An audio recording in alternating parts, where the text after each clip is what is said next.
বেকারত্ব ঘোচাতে নানা উদ্যোগ নিলেও সফল না হয়ে একসময় পরিত্যক্ত নিচু জমিকে কাজে লাগিয়ে গড়ে তুলেছিলেন মাল্টার বাগান। আর সেই বাগানই এখন কৃষক মনিরের স্বপ্ন পূরণের হাতিয়ার, জীবিকা নির্বাহের অবলম্বন এবং এলাকার তরুণদের অনুপ্রেরণা। আমরা দেখতে আই খুব ভালো হয়েছে। আমাকে এলাকায় দ্বারের কাছে এরকম কোনো সিস্টেম নাই, এই নতুন করছে, খুব ভালো লাগে দেখিয়া।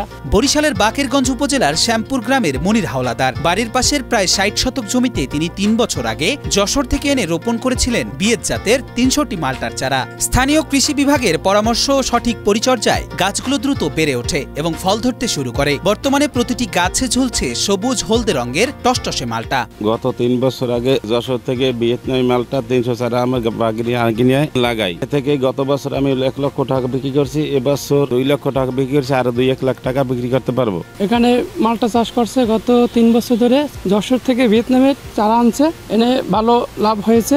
মনিরের মতে পরিত্যক্ত জমিকে কাজে লাগিয়ে ফলন ভালো হওয়ায় ও বাজারে চাহিদা থাকায় অল্প সময়ে স্বাবলম্বী হতে পেরেছেন তিনি। সংসারের সচ্ছলতার পাশাপাশি বেকারত্ব থেকে মুক্তি মিলেছে তার। ভবিষ্যতে মাল্টা চাষের পরিধি আরো বাড়ানোর পরিকল্পনা রয়েছে মনিরের। আমার বাগানে ৩-৪ জন লোক কাজ করে, আমি কাজ করি, এজন্য আমার সরকারি সহায়তা দরকার। আমি আরো বাগান বাড়াই করবো, এই আশা করি।